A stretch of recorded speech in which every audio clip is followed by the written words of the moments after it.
रमजान का महीना वो महीना है, नबी अकरम मिंबर पे चढ़ते हैं।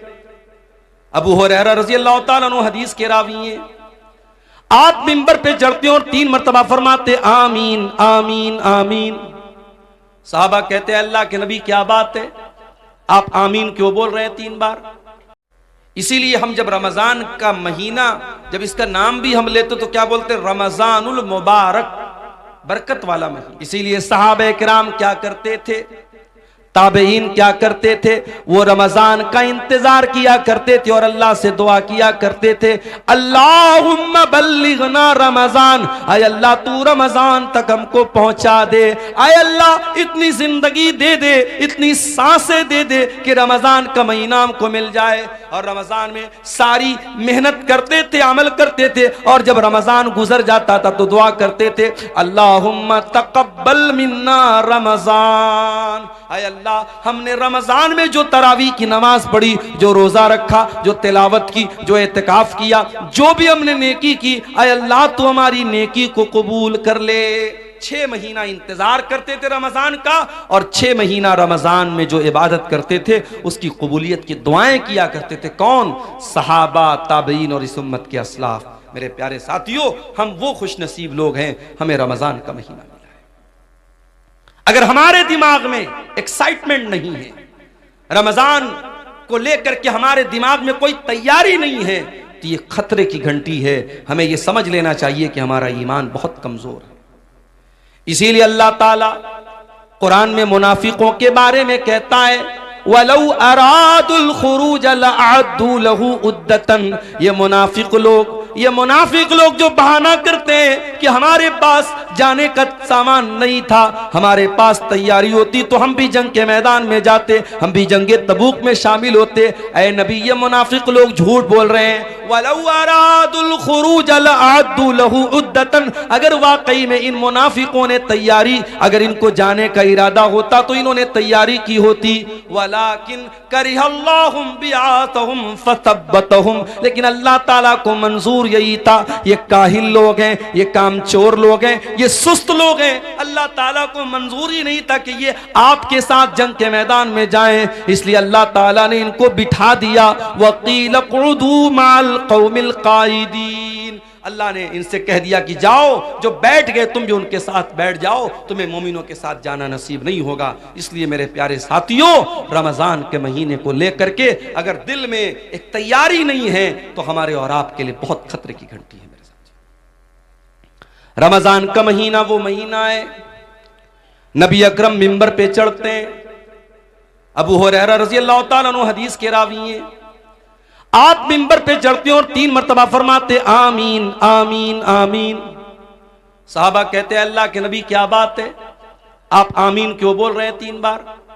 आपने कहा, जब मैंने मिंबर की पहली सीढ़ी पर कदम रखा, जिब्रील आए और उन्होंने कहा कि जो इंसान रमजान का महीना पाए फलम युगफर लहू, और उसकी बख्शिश न हो सके, फकद अबदहुल्लाह, अल्लाह ताला अपनी रहमत से दूर कर दे उस इंसान को, बर्बाद हो जाए वो इंसान जो रमजान का महीना पाए और अपनी बख्शिश न करवा सके। जिब्रील ने ये बद्दुआ की और मुझसे कहा कि आमीन कहो, तो मैंने आमीन कहा।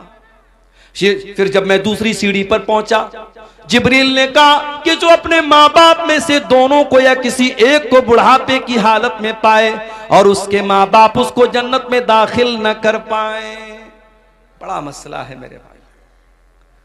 माँ की तरफ से आज मदरसे में चंदा देने को हम तैयार हैं, बाप की तरफ से मस्जिद बनवाने को तैयार है, ट्यूबवेल बनाने को तैयार है। माँ जिंदा होती है तो माँ के ऊपर 5 रुपया खर्च करने में भी हमारा दिल घबराता है। बाप जिंदा है तो बाप को 100 रुपया देने में भी हमारी जान निकलती है। और माँ के मरने के बाद और बाप के मरने के बाद बड़ी मोहब्बत हमारे दिल में पैदा हो जाती है और मस्जिदें बनवाते हैं, मदरसे बनवाते हैं। माफ करना मेरे प्यारे साथियों, जितना खर्च आप माँ बाप के मरने के बाद उनको सवाब पहुंचाने के लिए करते हैं, अगर उनकी जिंदगी में उतना खर्च करते तो शायद आप जन्नत में चले जाते। माँ बाप की कदर करो मेरे भाइयों, उनकी जिंदगी में उनको रुलाना, उनकी आंखों में आंसू लाना और मरने के बाद उनकी तरफ से बड़े बड़े चंदे देना और उनके लिए बैठ के दुआएं करना, उनकी कब्र पे जाके रोना, ये ढकोसलेबाजी और कुछ नहीं है। माफ कीजिएगा, माँ बाप की जिंदगी में कदर करो मेरे साथ। जिसको बुढ़ापे में माँ बाप मिले और माँ बाप उसको जन्नत में दाखिल न कर पाए, अल्लाह के नबी कहते जिब्रील ने कहा अब अदहुल्लाह, अल्लाह ताला ऐसे इंसान को अपनी रहमतों से दूर कर दे। जिब्रील ने बद्दुआ की और मैंने कहा आमीन। उसके बाद जब मिंबर की तीसरी सीढ़ी पर मैं चढ़ा तो जिब्रील ने कहा वो इंसान जिसके सामने ऐ नबी आपका नाम लिया जाए, जिसके सामने मोहम्मद कहा जाए सल्लल्लाहु अलैहि वसल्लम, और वो आपका नाम सुनने के बाद आपके ऊपर दरूद न पड़े, सल्लल्लाहु अलैहि वसल्लम न पड़े, उस इंसान के ऊपर भी अल्लाह की लानत बरसे, उस इंसान को भी अल्लाह अपनी रहमत से दूर कर दे। जिब्रील ने यह बद्दुआ की और मैंने आमीन कहा। ये 3 बद्दुआएं थीं जो फरिश्तों के सरदार ने बद्दुआ की थी और नबी ने आमीन कही थी। मेरे प्यारे साथियों, कितना बड़ा बदनसीब है वो इंसान जिसकी जिंदगी में रमजान का महीना आए और वो अब अल्लाह ताला के यहां अपनी बख्शिश न करवा सके। और ये भी याद रखिए, कुरान करीम में अल्लाह ताला ने अगर किसी एक महीने का नाम लिया है तो वो भी सिर्फ और सिर्फ रमजान का महीना है। महीने तो 12 हैं मगर अल्लाह ने सिर्फ एक महीने का नाम लिया और वो महीना रमजान का महीना है। और जब अल्लाह ने रमजान के महीने का नाम लिया कुरान के दूसरे पारे में तो क्या कहा अल्लाह ने? अल्लाह ने ये नहीं कहा रमजान रोजे का महीना है, अल्लाह ने ये नहीं कहा रमजान तरावी का महीना है, अल्लाह ने ये नहीं कहा रमजान एतिकाफ का महीना है, अल्लाह ने ये नहीं कहा रमजान ज़कात का महीना है। अल्लाह ने फरमाया शहरु रमज़ान अल्लज़ी उन्ज़िला फ़ीहिल कुरान, रमजान का महीना वो महीना है जिसमें कुरान उतारा गया। हुदल लिन्नास, और ये कुरान सारी मानवता के लिए मार्गदर्शन का काम करता है, सारी इंसानियत को सच्चाई का रास्ता दिखाता है। हुदल लिन्नास वबय्यिनातिम मिनल हुदा वल फुरकान, और कुरान की आयतें सच्चाई को खोल खोल के बयान कर देती हैं, हक और बातिल को खोल खोल के बयान कर देती हैं। पता ये चला कि कुरान वो रमजान वो महीना है जिसमें कुरान उतरा था। अच्छा, अब एक सवाल ये पैदा होता है कि कुरान तो इकट्ठा नहीं उतरा, कुरान तो अल्लाह के नबी के ऊपर थोड़ा थोड़ा 23 साल में उतरा, तो फिर इसका क्या मतलब है कि कुरान रमजान के महीने में उतरा? तो इसको भी नोट कर लो कि कुरान 2 तरीके से उतरा है। एक तो कुरान लौहे महफूज से मुकम्मल आसमान दुनिया पर, ये जो आसमान हमको नजर आता है ना, ये जो पहला आसमान है इसका नाम आसमान दुनिया है। दुनिया मतलब करीब, क्योंकि ये आसमान हमसे सबसे ज्यादा करीब है इसलिए इसको आसमान दुनिया कहा जाता है। इसके ऊपर 6 आसमान और हैं। तो अल्लाह ताला ने लौहे महफूज से आसमान दुनिया पर जो कुरान उतारा है वो रमजान के महीने में उतारा है अपने प्यारे नबी के ऊपर, रमजान के महीने की आखिरी अशरे की किसी रात में। और वो रात कौन सी है? ये वही रात है जिसको लैलतुल कद्र कहा गया और जिसके बारे में अल्लाह ने कुरान की सूरत नाजिल की, इन्ना अंज़लनाहु फी लैलतिल कद्र वमा अदराका मा लैलतुल कद्र लैलतुल कद्र खैरुम मिन अल्फि शहर। ऐ मेरे नबी, इस कुरान को हमने लैलतुल कद्र में उतारा है और आप क्या जाने के लैलतुल कद्र क्या है? लैलतुल कद्र खैरुम मिन अल्फि शहर, लैलतुल कद्र तो 1000 महीने से बेहतर है। तो एक तो कुरान अल्लाह ताला के यहां से आसमान पर उतरा, फिर वहां से थोड़ा थोड़ा करके हमारे नबी के ऊपर उतरा है। इसलिए अल्लाह कह रहा है कि रमजान का महीना वो महीना है जिसमें कुरान उतारा गया है। और आज अफसोस की बात है, हमारा वो नौजवान जो 24 घंटे में हजारों बार मोबाइल खोलता है कि व्हाट्सएप पर किसका मैसेज आया, इंस्टा पर किसका मैसेज आया, फेसबुक की पोस्ट को कितने लोगों ने लाइक कर लिया और इंस्टाग्राम के फोटो को कितने लोगों ने लाइक कर लिया, व्हाट्सएप के स्टेटस को कितने लोगों ने देख लिया। एक एक मैसेज को पढ़ता है, एक एक लाइक को देखता है। लोगों के लाइक की इतनी परवाह करने वाला इंसान, शायद इतनी मर्तबा तूने कुरान को पढ़ा होता तो अल्लाह तुझे लाइक कर देता। अगर तूने कुरान से इतना ताल्लुक जोड़ा होता तो अल्लाह की नजर में तू पसंदीदा हो जाता। मेरे प्यारे साथियों, आप जिससे मोहब्बत करते हैं उसके मैसेज का इंतजार करते हैं। अगर आप अब्दुल गफ्फार साहब से मोहब्बत करते हैं और आपने उनको मैसेज किया है और आपके मैसेज को उन्होंने ओपन तक नहीं किया, खोला तक नहीं, और आपसे 1 साल के बाद अब्दुल गफ्फार साहब मिले और कहा कि अरे यार क्या हाल चाल है, दोस्ती का आपको जो है दम भरने की कोशिश की और दोस्ती का नाम लिया, तो आप गुस्से में कहेंगे कि अरे भाई जाओ, आप तो इतने बड़े इंसान हैं कि आपने मेरा मैसेज तक खोल के नहीं देखा, आप क्या दोस्ती की बात करते हैं। दुनिया में हम देखते हैं कि दोस्त का मैसेज आता है तो ऐसा नहीं हो सकता कि हम दोस्त भी माने और उसका मैसेज इग्नोर कर दें। मेरे प्यारे साथियों, अल्लाह का कलाम और अल्लाह का मैसेज है ये कुरान, और ये कुरान आज हमारे घरों में गर्द खा रहा है, धूल और मिट्टी खा रहा है। कुरान रखा हुआ है रेशम के कपड़े में लपेटकर, उस कुरान को कभी खोलने की हम कोशिश तक नहीं करते। मेरे प्यारे साथियों, यही वजह है कि हमारे दिल कठोर से कठोर होते चले जा रहे हैं, हमारे दिलों पर ताले लगे हुए हैं। दिल के ताले को अगर खोलना है तो कुरान से अपना ताल्लुक जोड़ लो। मेरे प्यारे साथियों, कुरान कहता फला यतदब्बरूनल कुरान माला कुलूबिन अक़फ़ालुहा, तुम कुरान के ऊपर गौर क्यों नहीं करते? कहीं ऐसा तो नहीं तुम्हारे दिलों के ऊपर ताले लगे हुए हैं, कहीं ऐसा तो नहीं कि तुम्हारे दिल लॉक हो चुके, तुम्हारे दिल का पासवर्ड कुरान है, तुम्हारे दिल का पैटर्न कोड कुरान है, तुम्हारे दिल के लॉक को अनलॉक करने का तरीका कुरान के अंदर गौर करना है। जब तुम कुरान के ऊपर गौर करोगे तो तुम्हारे दिल का लॉक खुल जाएगा। हमारे दिल की क्या हैसियत है? कुरान तो वो किताब है, अल्लाह कहता है लौ अंज़लना हाज़ल कुरान अला जबलिन, इस कुरान को हमने किसी पहाड़ के ऊपर भी उतारा होता, लरअयतहु खाशिअम मुतसद्दिया, तो तुम देखते कि पहाड़ भी अल्लाह के खौफ से रेजा रेजा हो जाता। तरावी पढ़ाने वाले को कितना पैसा देते हो? बास जगहों पर तो साहब मसला लोग पूछते हैं, मौलवी साहब तरावी पढ़ाने वाले को पैसा देना जायज है कि नहीं? अच्छा, मतलब तुम ये पूछ रहे हो कि तरावी पढ़ाने वाले को पैसा देना जायज है कि नहीं? वो बेचारा पूरे महीने खड़ा होकर के तरावी की नमाज में कुरान पढ़ा रहा और तुम उसको चंद पैसे देते हो तो मसला पूछ रहे हो कि पैसा देना जायज है कि नहीं? शर्म आनी चाहिए और चुल्लू भर पानी में डूब मरना चाहिए। फ्री है। झाड़ू लगाने वाला भी आपके मोहल्ले में आता है तो उसकी तनख्वाह लेता है। ऐ मुसलमान, तूने सबसे हकीर समझा है तो कुरान को समझा है। कुरान पढ़ने पढ़ाने वाले का उसने पैसा मांग लिया तो जान निकलती है तेरी। पिछले साल एक न्यूज मैंने पढ़ी थी, गुजरात में अहमदाबाद में एक हाफिज साहब ने तरावी की नमाज पढ़ाई थी।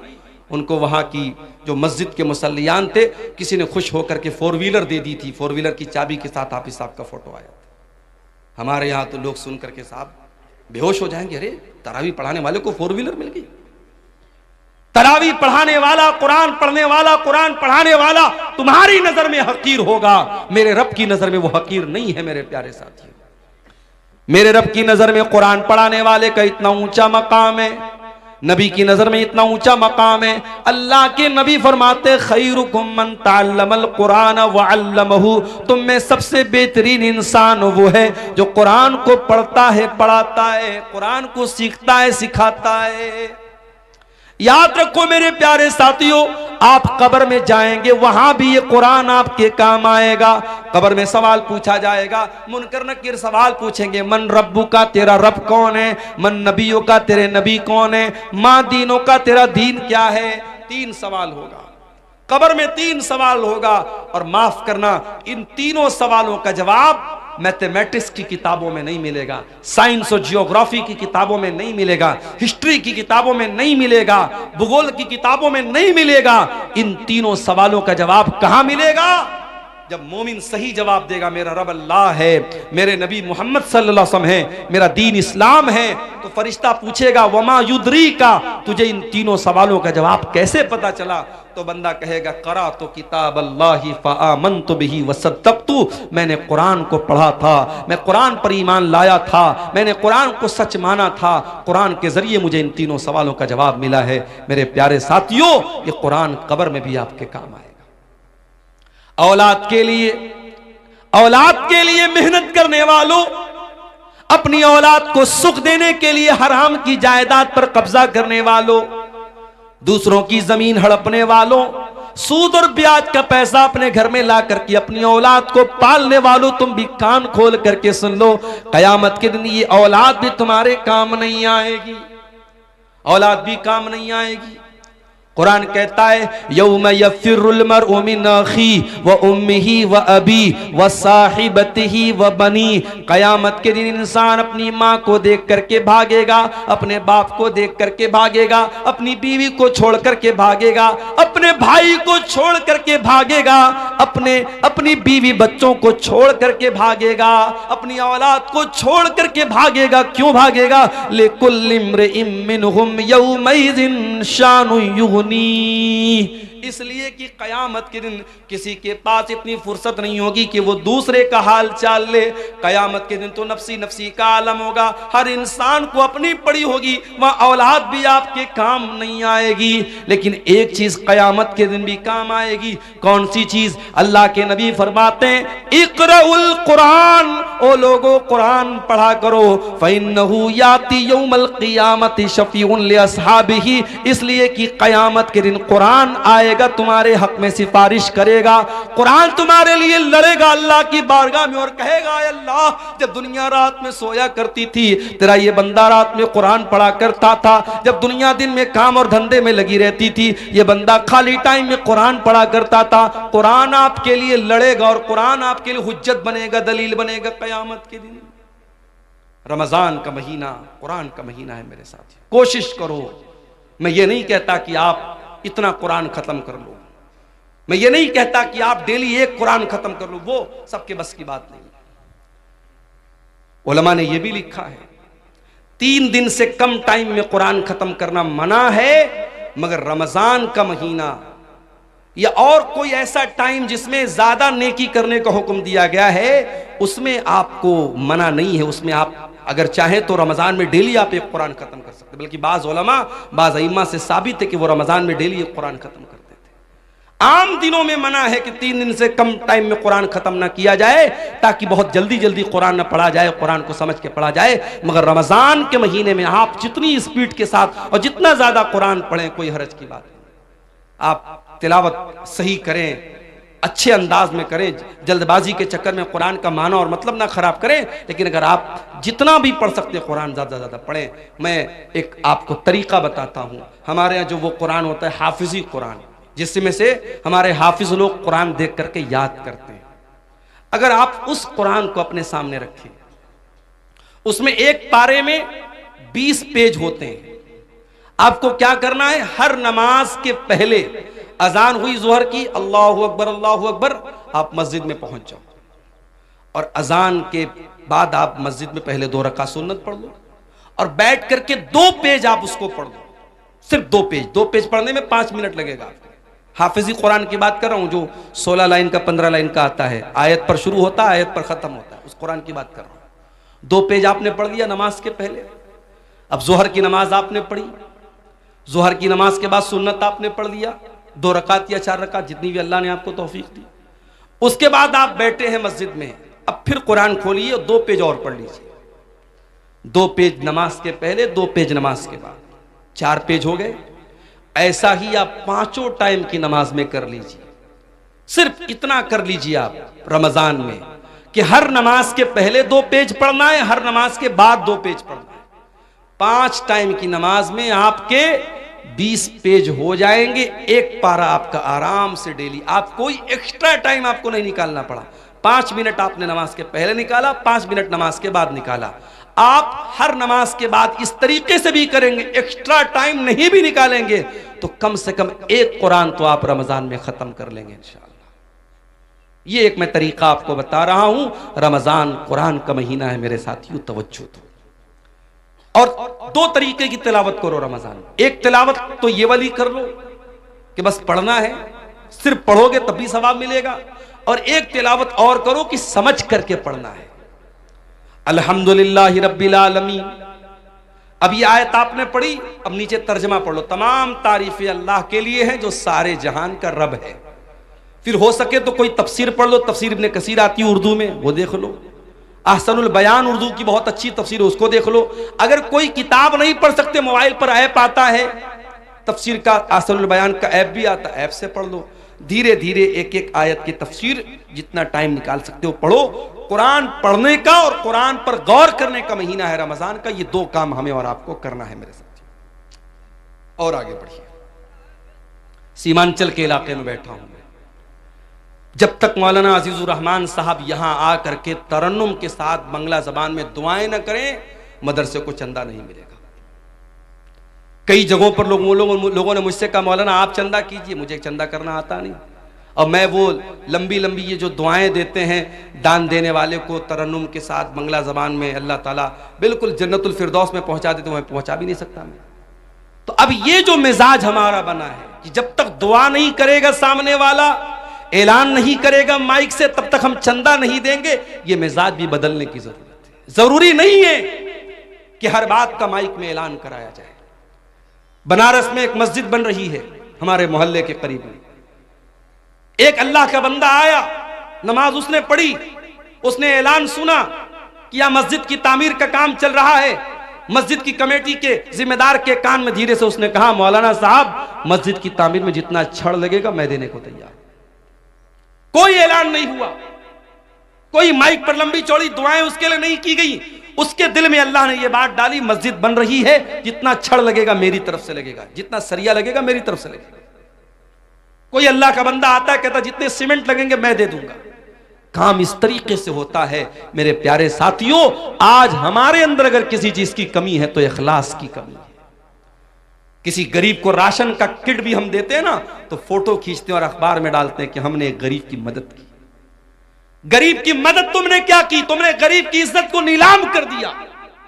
जिस गरीब को तुमने कैमरे के सामने फोटो खींच करके मीडिया पे डाला है, उस गरीब की क्या इज्जत नहीं है? क्या उसकी कोई इज्जत नफ्स नहीं, उसकी कोई खुददारी नहीं है?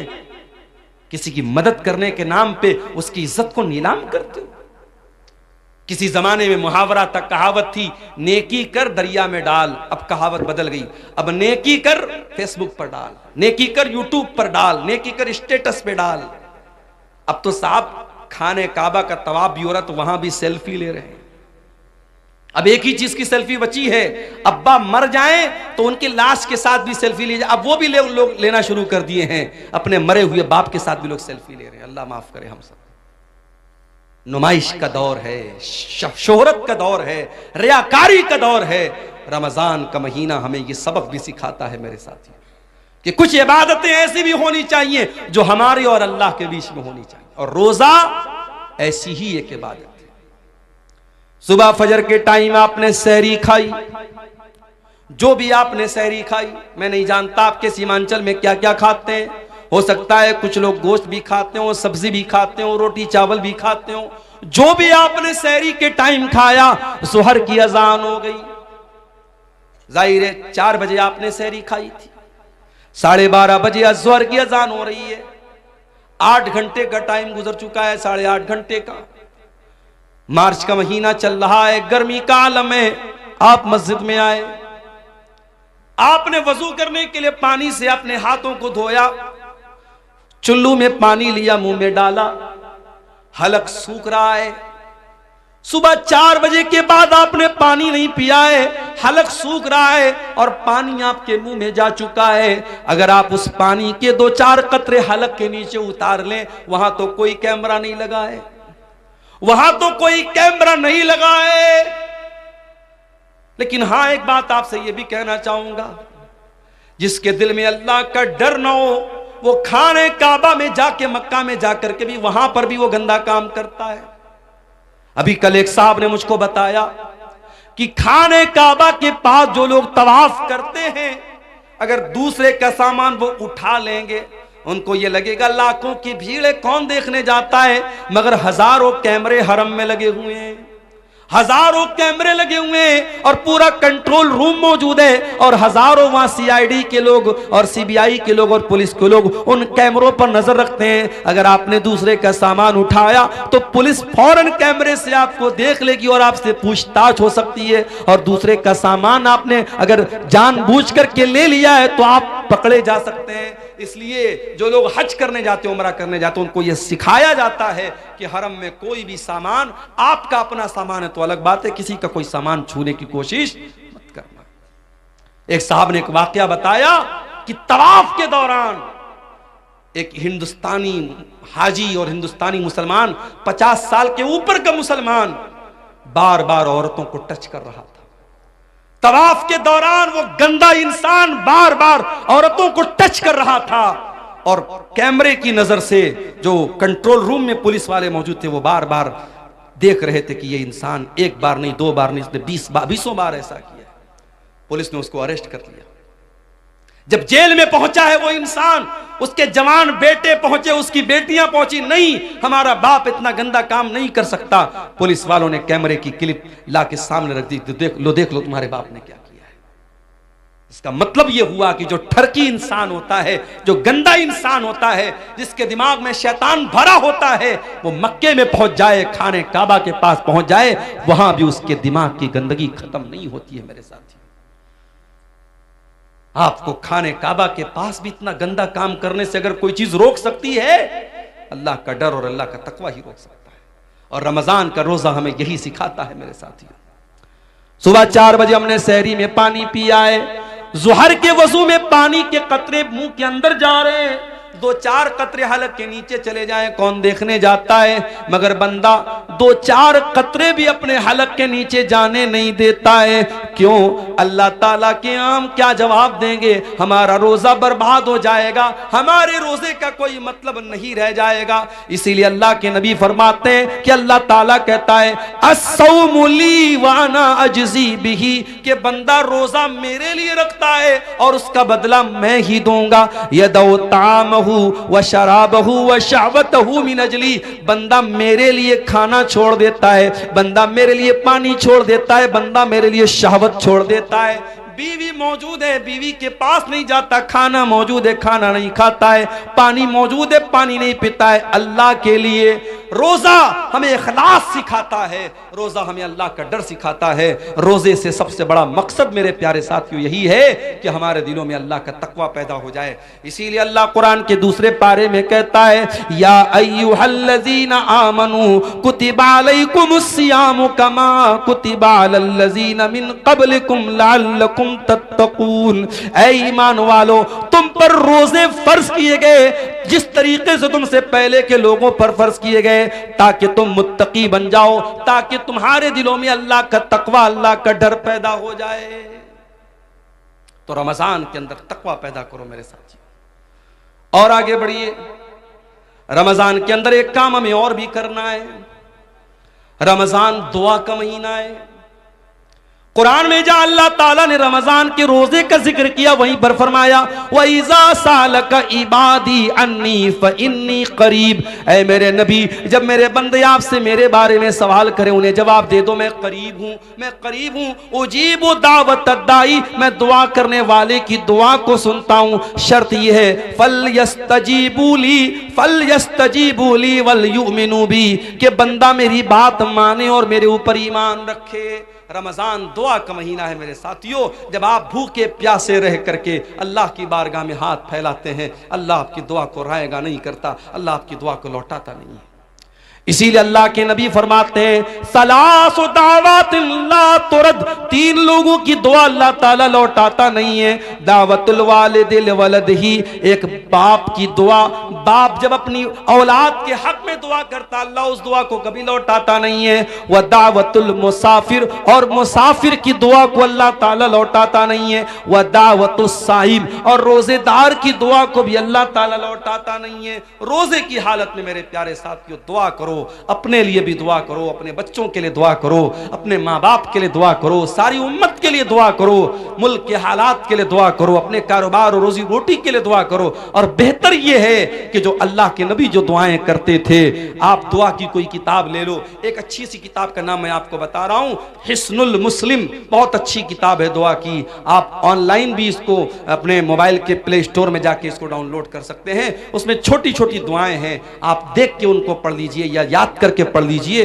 दुआओं को रोजे की हालत में खूब कीजिए। रमजान दुआ का महीना है मेरे प्यारे साथी। रमजान सब्र बर्दाश्त का भी महीना है। आप रोजे की हालत में, एक इंसान आपके पास आता है, गाली दे देता है आपको, बुरा भला कह देता है आपको, आप सुबह से कुछ खाए नहीं है, भूखे हैं। और जब इंसान भूखा रहता है तो उसका पारा और हाई हो जाता है, उसका बीपी और बढ़ जाता है, उसको और ज्यादा गुस्सा आने लगता है। होना तो ये चाहिए था कि जब आप रोजे की हालत में हैं और कोई आपको आकर के गाली दे दे, तो होना तो ये चाहिए था कि शरीयत आपको इजाजत दे दे कि आप तो भूखे प्यासे हैं, आप गाली का जवाब गाली से दे सकते हैं, आप गुस्से का जवाब गुस्से से दे सकते हैं। होना तो ये चाहिए था, मगर नहीं। अल्लाह के नबी फरमाते हैं, जब तुम में से कोई रोजे की हालत में हो, फ़इनिम्रुउन क़ातलहु औ साबहु, अगर कोई गाली गलोच करे, अगर कोई लड़ाई करे, तो गाली के जवाब में गाली न दे, लड़ाई के जवाब में लड़ाई न करे, बल्कि साफ साफ कह दे इन्नी साइम, मैं रोजे की हालत में हूं, मैं रोजे की हालत में लड़ नहीं सकता। ओ लोगों जो रोजे की हालत में गाली गलोच करते हो, ओ लोगों जो रोजे की हालत में लोगों से लड़ाई झगड़े करते हो, खबरदार खबरदार, तुमने रोजे का मतलब ही नहीं समझा। रोजा सिर्फ खाने से रुकने का नाम नहीं, पानी से रुकने का नाम नहीं। अल्लाह के नबी फरमाते हैं, मल्लम यदा कौल ज़ूर वल अमल बिही, जो झूठी बात को अपनी जबान से निकालता है और झूठी बात पर अमल करता है, फलैसा लिल्लाहि हाजतुन, तो अल्लाह को कोई जरूरत नहीं कि वो अपना खाना छोड़ दे, पानी छोड़ दे। रोजे की हालत में कंट्रोल करो अपने आप को। रोजा हमें कंट्रोल करना सिखाता है। रोजा हमें यह सिखाता है, अगर अल्लाह के हुक्म पर हम खाना छोड़ सकते हैं, पानी छोड़ सकते हैं, बीवी हलाल है, बीवी को के करीब नहीं जाते हैं, खाना हलाल है, खाना नहीं खाते हैं, पानी हलाल है, पानी नहीं पीते हैं, अगर अल्लाह के हुक्म पर हलाल छोड़ सकते हैं, तो बीड़ी पीने वालों तुम बीड़ी क्यों नहीं छोड़ सकते? सिगरेट पीने वालों तुम सिगरेट क्यों नहीं छोड़ सकते? तंबाकू खाने वालों तुम तंबाकू क्यों नहीं छोड़ सकते? ओ शराब पीने वालों तुम शराब क्यों नहीं छोड़ सकते? जब अल्लाह के हुक्म पर 1 महीने के तुम हलाल छोड़ सकते हो, तो जो चीजें हराम है, जो चीजें नुकसानदेह हैं, जो चीजें तुम्हारी सेहत के लिए हानिकारक हैं, जो तुम्हारे शरीर को नष्ट कर रही हैं, बर्बाद कर रही हैं, वो गुटखा, वो खैनी, वो तंबाकू, वो सिगरेट, वो बीड़ी तुम क्यों नहीं छोड़ सकते हो? रोजा हराम को छुड़वा रहा है, हराम को छोड़ने की प्रैक्टिस करवा रहा है। मेरे प्यारे साथी, रमजान का ये महीना हमें एक सबक और दे रहा है। कभी आपने गौर किया, ज़कात हम रमजान ही में क्यों निकालते हैं? सारे मदरसे वाले अपने चंदा करने के लिए सफीरों को रमजान में ही क्यों भेजते हैं? 90% पूरी दुनिया के मुसलमान रमजान में ज़कात क्यों निकालते हैं? क्योंकि रमजान का महीना सखावत का महीना है, दान करने का महीना है, अल्लाह की राह में देने का महीना है। हजरत अब्दुल्ला बिन अब्बास कहते हैं कि अल्लाह के प्यारे नबी सबसे ज्यादा सखावत किया करते थे, और जब रमजान का महीना आता था और अल्लाह के प्यारे नबी जिब्रील से मिलकर के कुरान पढ़ा करते थे, कुरान का दौर किया करते थे, तो आपकी सखावत और बढ़ जाती थी। आप तेज चलने वाली आंधी से भी ज्यादा सखावत करते थे। रमजान में सखावत करो मेरे साथियों।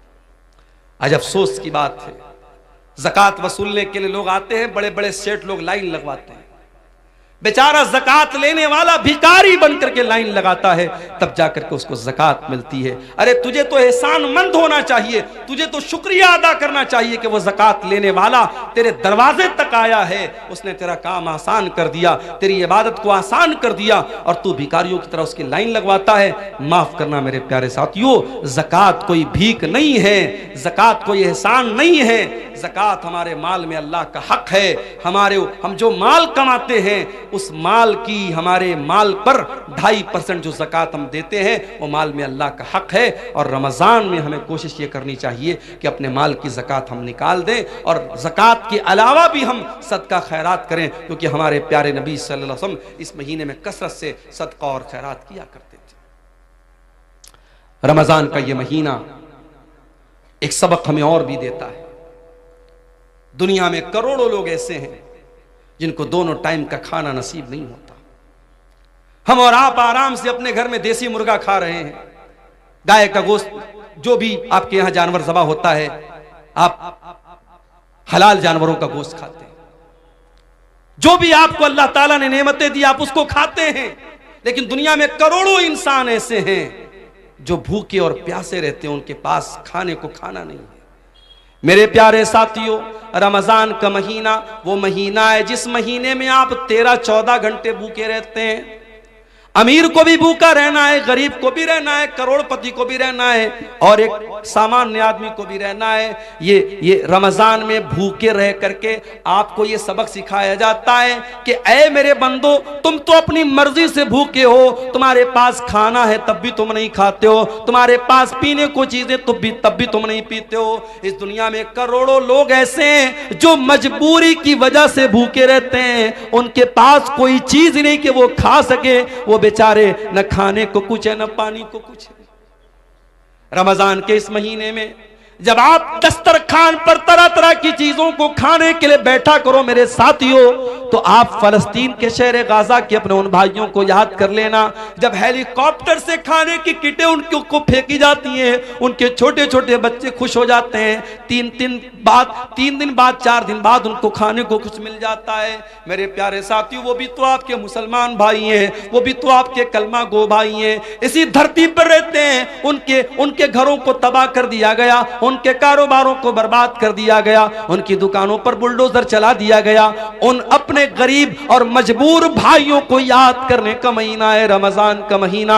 उन भूखों की भूख का एहसास हमको दिलाता है, और ये एहसास होता है कि अल्लाह हम तो अपनी मर्जी से भूखे हैं, ये तो बेचारे मजबूरी में भूखे हैं। उन भूखों को खाना खिलाने की फिक्र करने का जज्बा रमजान हमारे अंदर पैदा करता है। इसीलिए अल्लाह के प्यारे नबी ने रमजान के महीने में रोजेदार को इफ्तार कराने की बहुत फजीलत बयान की, और आपने कहा मन फत्तर साइमन, जो किसी रोजेदार को इफ्तार कराता है तो जितना रोजा रखने वाले को सवाब मिलेगा उतना ही इफ्तार कराने वाले को सवाब मिलेगा। मेरे प्यारे साथियों, रमजान में हमने साउथ इंडिया में देखा कि लोग रात रात भर सहरी खिला रहे हैं, इफ्तार का इंतजाम करा रहे हैं। हरम के अंदर आप कभी रमजान में आपको उम्रा करने का मौका मिले, आप जाके देखिए, कहीं पे बिस्किट बट रहा है, कहीं पे केक बट रहा है, कहीं पे खजूर बट रही है, कहीं पे जमजम बट रहा है। कितने अल्लाह के बंदे करोड़पति लोग हैं, वो लोगों को बांट रहे हैं कि रोजेदारों के इफ्तार में मेरा भी पैसा शामिल हो जाए, रोजेदार के हलक में मेरे भी खाने पीने की चीजें पहुंच जाएं। मेरे प्यारे साथियों, ये जज्बा रमजान हमें अपने अंदर पैदा करने की, हमें जज्बा हमारे अंदर पैदा करता है। और आखिरी बात मेरे प्यारे साथियों, रमजान का महीना हमें अपने अंदर चेंजिंग लाने का सबक देता है। जैसे ही रमजान का महीना आएगा हमारी जिंदगी चेंज हो जाएगी। ऐसे आम तौर से जो लोग फजर में भी उठते हैं, वो फजर में उठते हैं, नमाज पढ़ते हैं, लेकिन रमजान के महीने में आप फजर से भी 1 घंटा पहले उठते हैं, ब्रश करते हैं, बाथरूम जाते हैं, उसके बाद आप बैठ करके सहरी करते हैं, फिर दिन में आपकी आदत है 11 महीने आप दोपहर का खाना खाते हैं, सुबह 10 बजे नाश्ता करते हैं। रमजान के महीने में कोई नाश्ता नहीं, कोई दोपहर का खाना नहीं, सुबह सहरी आपने खाई, फिर डायरेक्ट आप इफ्तार के टाइम खाते हैं। सोने का टाइम बदल गया, खाने का टाइम बदल गया। रमजान में 1 महीने के लिए जिंदगी बदल जाती है। सबक ये मिला कि अगर हम अपने आप को बदलना चाहें तो बहुत कुछ बदल सकते हैं। मेरे प्यारे साथियों, शायर कहता है, खुदा ने आज तक उस कौम की हालत नहीं बदली, न हो जिसको ख्याल खुद अपनी हालत के बदलने का। अगर कौम के हालात को बदलना है, अगर मिल्लत के हालात को बदलना है, तो रमजान का महीना एक सबक दे रहा है कि 1 महीने के लिए अगर अपने टाइम टेबल को हम बदल सकते हैं तो हम कौम और मिल्लत के हालात को भी मेरे साथियों बदल सकते हैं। सवालात कुछ आए हैं, क्या नापाकी की हालत में सहरी खा सकते हैं? अगर रात में इंसान नापाक हुआ है और उसी हालत में फजर की अजान हो गई, उसी हालत में फजर की अजान हो गई, कोई हरज की बात नहीं है। उसी हालत में सहरी खा लिया, कोई हरज की बात नहीं। लेकिन अगर नापाक हुआ है और फजर की अजान हो गई तो जल्दी से जाकर के गुस्ल कर ले ताकि जमात से नमाज पढ़े। अगर कोई इंसान नापाकी की हालत में रह जाता है और जानबूझ करके फजर की नमाज छोड़ देता है और फिर सुबह सो करके उठता है 9 बजे 10 बजे और फिर नहा धो के नमाज पढ़ता है, तो ये गलत है और ये सही नहीं है। नमाज को टाइम पर पढ़ना है। आपका रोजा सही हो जाएगा अगर आप नापाकी की हालत में सहरी करते हैं, मगर जमात से नमाज फर्ज है, उसको इंसान को नहीं छोड़ना चाहिए। इसलिए अगर कोई जनाबत की हालत में है तो जल्दी से गुस्ल कर ले ताकि जमात से नमाज पढ़ सके। क्या बिना सहरी खाए रोजा रख सकते हैं? बिना सहरी खाए नफिल रोजा तो रख ही सकते हैं। रमजान का रोजा भी रख सकते हैं, मगर एक शर्त है कि रात में आप ये नियत करके सोए हों कि हाँ मुझे कल सुबह रोजा रखना है।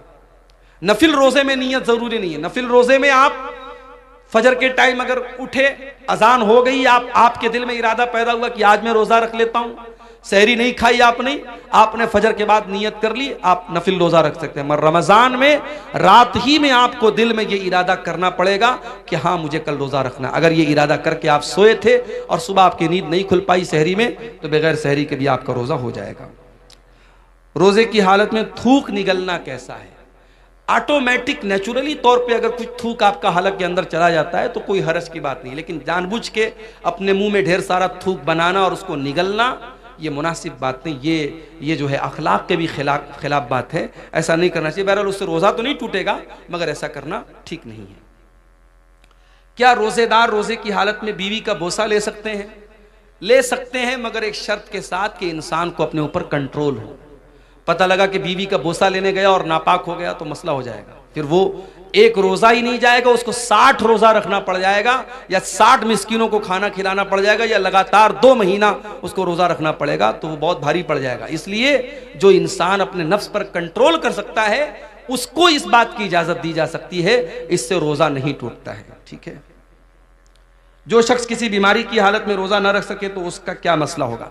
अगर बीमारी ऐसी है कि आज बीमारी है कल ठीक हो जाएगी तो उसको तो कज़ा करना है, लेकिन बीमारी ऐसी है कि अब ठीक नहीं होगी, जैसे शुगर हो गया, टीबी हो गई, अब ये तो ठीक होना बहुत मुश्किल है, तो ऐसा इंसान जिसकी बीमारी लाइलाज है या अब उम्र के साथ रहेगी वो बीमारी, तो ऐसा इंसान अगर रोजा नहीं रख पा रहा है तो हर रोजे के बदले एक मिस्कीन को खाना खिलाएगा। एक मिस्किन को 2 टाइम का खाना उसको खिलाना रहेगा। बेहतर यह कि खाना खिला दे या 2 टाइम के खाने का जो अनाज है वो अनाज दे दे। अगर अनाज देने में भी कोई प्रॉब्लम है तब बहुत मजबूरी की हालत में उसका पैसा दे सकता है, वरना शरीयत में इताम का लफ्ज आया, खाना खिलाने का लफ्ज आया है, तो खाना ही देना चाहिए या खाने की जगह अनाज देना चाहिए। रोजे की हालत में गुल या कोई नशावर चीजों का इस्तेमाल करना कैसा? बिल्कुल गलत है। रोजा जब आप जायज चीजों को छोड़ रहे हैं तो भाई गुल क्यों नहीं छोड़ रहे हैं आप? कोई कह रहा है कि साहब हम गुल इसलिए करते हैं पेट साफ होता है, अरे भाई किसी और चीज से साफ कर लो अपना पेट, गुल से मत साफ करो। और गुल एक ऐसी चीज होती है कि कुछ ना कुछ उसका असर मुंह के अंदर महसूस होता है। तो रोजे की हालत बहुत अगर आपकी मजबूरी है तो आप सुबह सहरी के पहले जो है यानी फजर के पहले आप कर लीजिए, वो भी उस सूरत में जब गुल के अंदर नशा ना हो। अगर गुल के अंदर किसी तरीके का नशा है तो रोजे के पहले या रोजे के बाद में या रोजे की हालत में किसी भी सूरत में वो सही नहीं है। रोजे की हालत में अगर कोई शख्स अपनी बीवी से हम बिस्तरी कर ले तो वो क्या करे? जानबूझ करके अगर ऐसा करता है तो रोजे का उसको कफारा देना पड़ेगा। कफारा क्या है? लगातार 60 दिन जो है वो रोजा रखे। अगर उसकी ताकत नहीं है तो 60 मिस्कीनों को खाना खिलाए। अगर कोई मुसलमान किसी गैर मुस्लिम को रूम किराए पे दे दिया और उसमें मूर्ति रखकर मूर्ति की पूजा करे तो क्या ये सही है? अब जब आपने गैर मुस्लिम को दिया है तो आपको सोच समझ के देना चाहिए था। आपने दिया है तो आप मना तो नहीं कर सकते। गैर मुस्लिम है तो अपनी तो पूजा करेगा ही, लेकिन बहरहाल आप अगर ये शर्त लगा दें कि भाई देखो ठीक है हम तुमको दुकान के लिए दे रहे हैं मगर इसमें पूजा पाठ मत करो, अगर ये शर्त लगा सकते हैं और सामने वाला इस शर्त पर अमल कर सकता है तो अच्छी बात है। लेकिन अगर ये शर्त लगाए बगैर आपने दिया है और वो कर रहा है तो आप कैसे रोक पाएंगे? इसलिए कुरान की आयत है कि बुराई के कामों में एक दूसरे की मदद मत करो।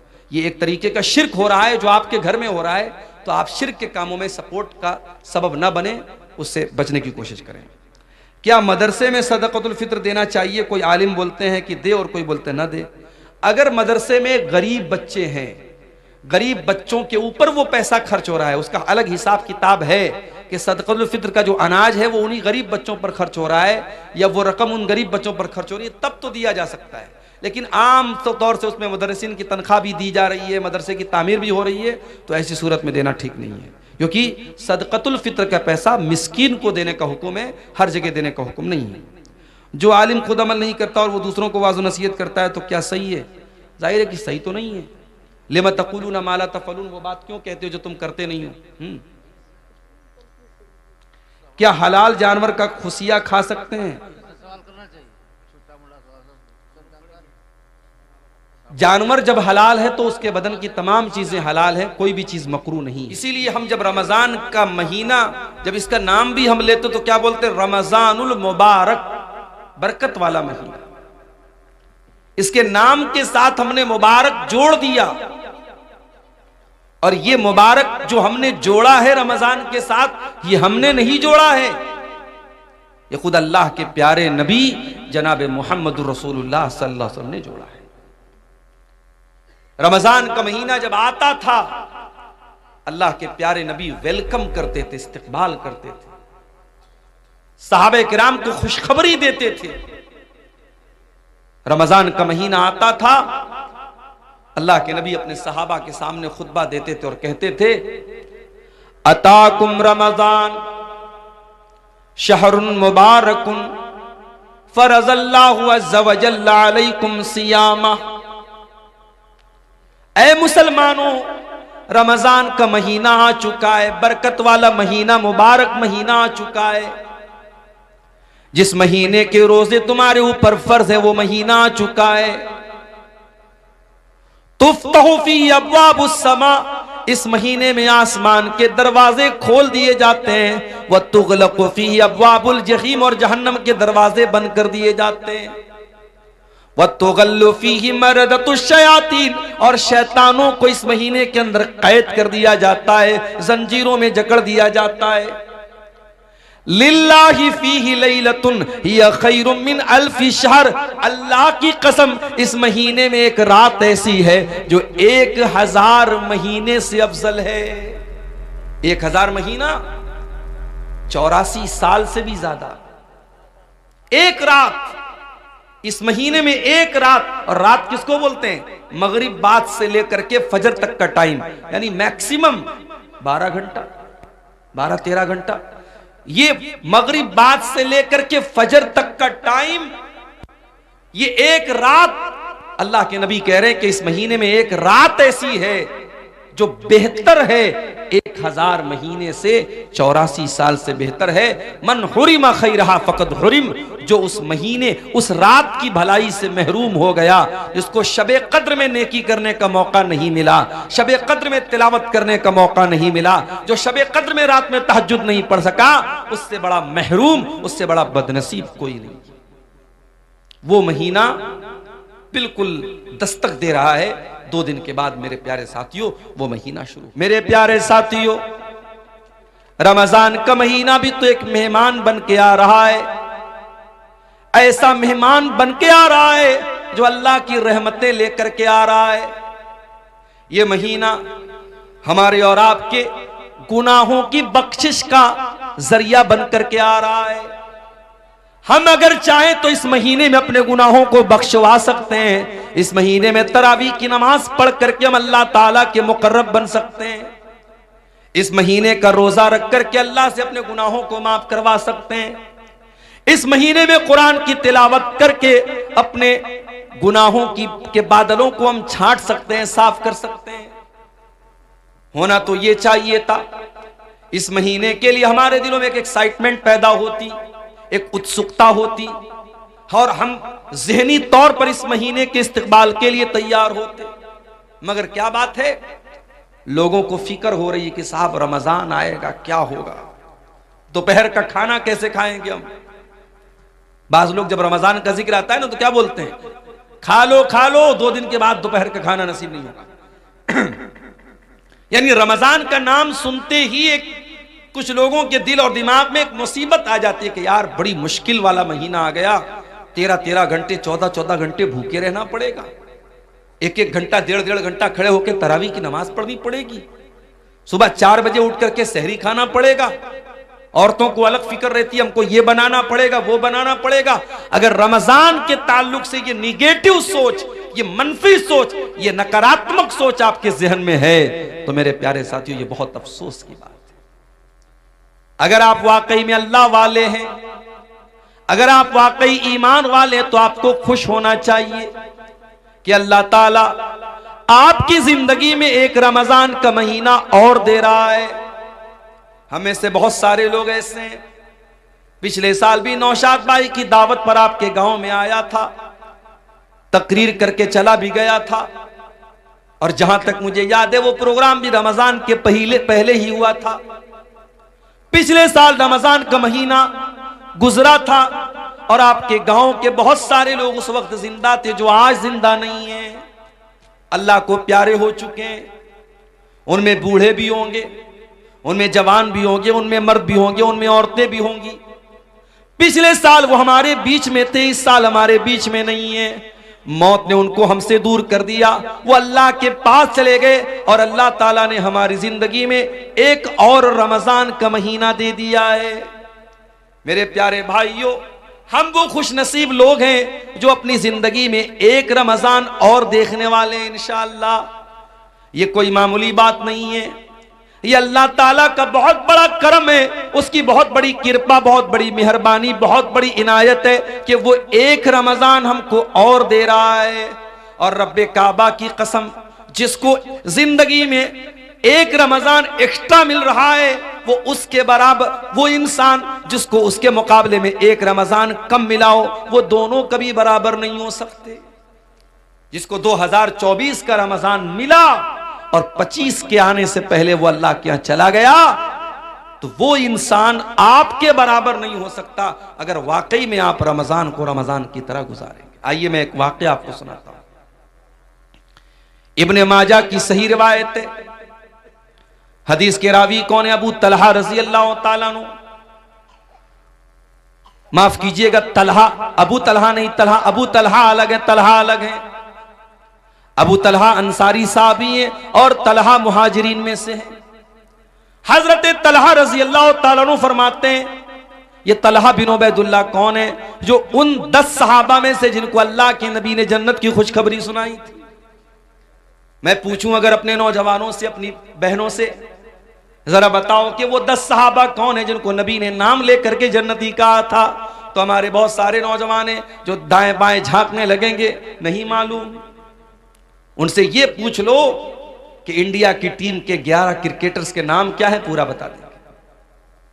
आईसीसी की चैंपियनशिप में इंडिया कौन से पायदान पे चल रही है, फौरन बता देंगे। टॉप 1 पर कौन सा बल्लेबाज है, टॉप 1 पर कौन सा गेंदबाज है, फौरन बता देंगे। क्यों? इंटरेस्ट है, शौक है। मोबाइल पर स्कोर देख रहे हैं, मैच देख रहे हैं, शौक है। हमें दीन सीखने का शौक होता तो हमें नबी के सहाबा का नाम भी मालूम होता। अभी एक बच्चे का नाम किसी ने पूछा तो मैंने कहा कि नाम रख दीजिए उसैरिम। आप लोगों ने नाम सुना है उसैरिम? बोलो भाई, सुना है? किसका नाम है? उसैरिम। बहुत प्यारा नाम है। अगर आपके घर में बच्चा पैदा हो, ये नाम रख देना, आगे पीछे कुछ लगा देना, मोहम्मद उसैरिम या अब्दुल्ला उसैरिम। उसैरिम नाम जो है ये उस सहाबी का नाम है जो जंगे बद्र के मौके पर ईमान लाए और ईमान लाते ही जंगे बद्र में शामिल हो गए और अल्लाह की राह में लड़ते लड़ते शहीद हो गए। उलमा ने लिखा है कि ये वो सहाबी हैं जिन्होंने एक टाइम की नमाज भी नहीं पढ़ी थी, ईमान लाए और ईमान लाते ही अल्लाह की राह में लड़ते लड़ते शहीद हो गए और जन्नत में जाएंगे। एक नमाज पढ़े बगैर भी जो जन्नत में जाएंगे, उस सहाबी का नाम है उसैरिम। अलिफ स्वाद या रामीम, उसैरिम। ये नाम रख सकते हैं आप। हमारे सहाबा के नाम पर अपने बच्चों के नाम रखो। 10 सहाबा जन्नती हैं। चलो मैं आपको गिना देता हूं। अबू बकर, उमर, उस्मान, अली, ये तो सब जानते हैं। उसके अलावा साद बिन अबी वक्कास रजी अल्लाह तआला अन्हु, सईद बिन ज़ैद रजी अल्लाह तआला अन्हु, अब्दुर्रहमान इब्न औफ रजी अल्लाह तआला अन्हु, अबू उबैदा इब्न जर्राह रजी अल्लाह तआला अन्हु, तलहा रजी अल्लाह तआला अन्हु, ज़ुबैर रजी अल्लाह तआला अन्हु। ये टोटल 10 सहाबा है जिनका नाम लेकर के नबी ने जन्नती होने की बशारत सुनाई। उन 10 में से कौन है? तलहा बिन उबैदुल्लाह। उनकी रिवायत है और रिवायत कहां है? इब्ने माजा के अंदर, बिल्कुल सही रिवायत है। कहते अल्लाह के नबी के पास 2 लोग आए बहुत दूर से।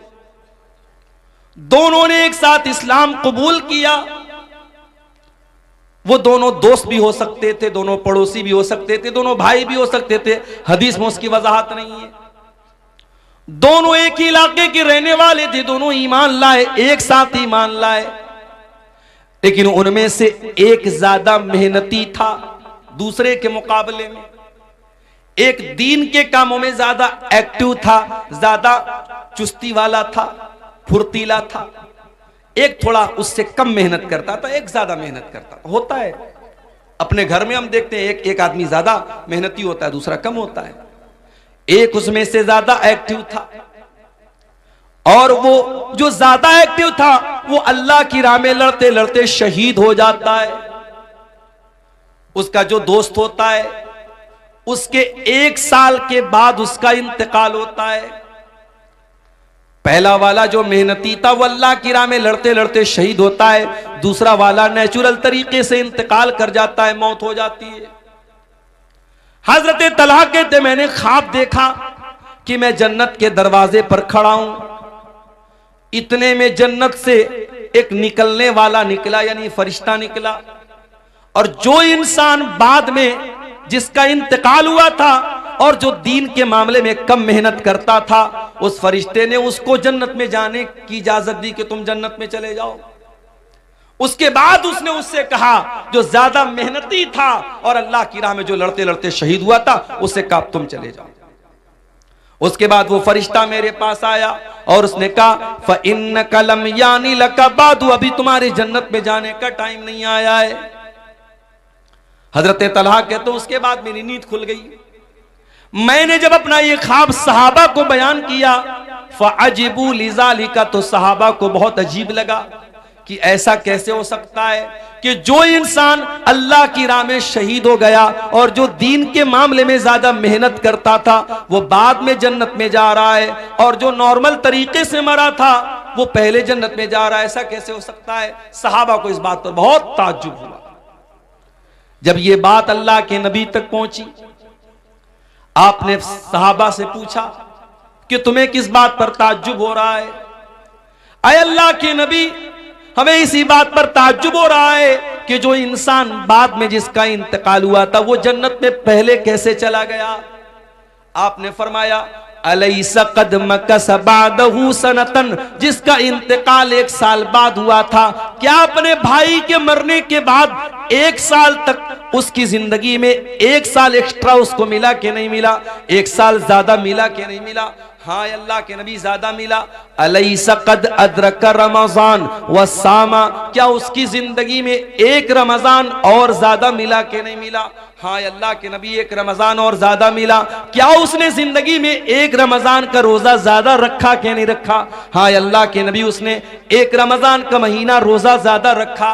क्या उसने 1 साल के अंदर अपने भाई के मुकाबले में 1 साल ज्यादा नमाज पढ़ी कि नहीं पढ़ी। हाँ अल्लाह के नबी उसने 1 साल ज्यादा नमाज पढ़ी। आपने फरमाया फमा बैनहुमा अबादु मिम्मा बैनल अर्दि वस्समा, उन दोनों के मकाम और मर्तबे के बीच में वही दूरी है जो आसमान और जमीन के बीच की दूरी है। ऐ मेरे सहाबा, जिसकी जिंदगी में 1 रमजान और मिल गया उसकी बराबरी कोई कर ही नहीं सकता। उसके उन दोनों के मर्तबे के बीच में उतना ही फासला है जितना आसमान और जमीन के बीच में है। ये हमारी खुशनसीबी है। अल्लाह हमें 1 रमजान और दे रहा है मेरे साथी।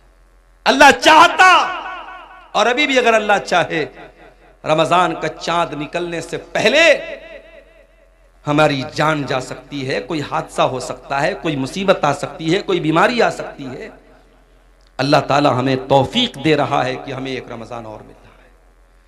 उचाटप न जी इस जहां से हुआ है, नबी के सहाबा के रस्ते पे चल के दिलों का सुकून हमने हासिल किया है। वो ताइफ की वादी में खा खा के पत्थर हमारे लिए जो तड़पता रहा था। वो ताइफ की वादी में खा खा के पत्थर हमारे लिए जो तड़पता रहा था, उसी के तरीके को पैरों से रौंदा, भला खुद बताओ ये कैसी वफा है। उसी के तरीके को पैरों से रौंदा, भला खुद बताओ ये कैसी वफा है। ये वो मौत है दोस्तों जिसकी खातिर नबी ने भी मांगी थी रब से दुआएं। ये वो मौत है दोस्तों जिसकी खातिर नबी ने भी मांगी थी रब से दुआएं। कटाया है इस राह हमें जिसने सर को, खुदा की कसम वो अमर हो गया है, खुदा की कसम वो अमर हो गया है। सुनो ओहद के पार से ये सदाएं, अनस बिन नजर की तुम्हें कह रही हैं। सुनो ओहद के पार से ये सदाएं, अनस बिन नजर की तुम्हें कह रही हैं। जो अल्लाह की राह में जान लुटा दे वही असल में आशिक़े मुस्तफ़ा है। जो अल्लाह की राह में सर कटा दे वही असल में आशिक़े मुस्तफ़ा है। मोहतरम उलमाए किराम, बुजुर्गों और दोस्तों, नौजवान साथियों, माँओं और बहनों, प्यारे बच्चों, आज के इस प्रोग्राम में जो इसके कन्वीनर हैं, इसके रूह रवा हैं, जनाब नौशाद आलम साहब, उन्होंने जब इस प्रोग्राम का वक्त मुझसे लिया तो उन्होंने ये कहा कि शेख हमारे यहाँ प्रोग्राम जल्दी ख़त्म हो जाएगा और आपको 10:30 बजे तक हम लोग स्टेज पर बिठा देंगे। लेकिन 12 बजे मैं माइक पर बैठा हूँ। बहुत देर से आप हजरात उलमा के बयानात समात कर रहे थे। मुझसे पहले शेख अजीज़ुर रहमान बुखारी हफ़िज़हुल्लाह तकरीर के साथ साथ इस इदारे के लिए चंदा भी कर रहे थे। आप हजरात ने अल्हम्दुलिल्लाह दिल खोल कर उनके हाथों पर चंदा दिया भी है। अल्लाह आपके इन सदक़ात को, इन चंदों को, इन अतियात को अल्लाह कबूल फरमाए और मज़ीद हमारे जो भाई और बहन, हमारी माएँ बहनें जो अभी तक इस नेकी के काम से पीछे रह गई हैं और जिन्होंने अभी तक इस मदरसे में ताउन नहीं किया है, उनसे अपील भी करता हूँ। चंदा करने वाला मौलवी मैं नहीं हूँ, ये भी एक हुनर है, एक फ़न है। हमारे शेख अजीज़ुर रहमान साहब बड़े माहिर हैं इस फ़न के। मैं तो इस फ़न से बहुत नावाकिफ़ हूँ, फिर भी अपनी टूटी फूटी ज़ुबान में मैं आप सबसे अपील करता हूँ। हम जानते हैं ये दोनों भाई नौशाद आलम और शहनवाज आलम, इन दोनों भाइयों की सरपरस्ती में ये इदारा चल रहा है और बड़ी परेशानियों से आज के दौर में इदारा चलाना आसान काम नहीं है। इस ऐसे इलाके में जहां मैं पिछले साल भी आया था तो बड़ी मुश्किल से जो है नदी थी और उसके ऊपर पतला सा पुल बना हुआ था, कैसे कैसे आया था। इस बार जो है आया तो पता लगा नदी का पानी सूख गया है, मगर अभी भी कोई पुल वगैरह नहीं बना है।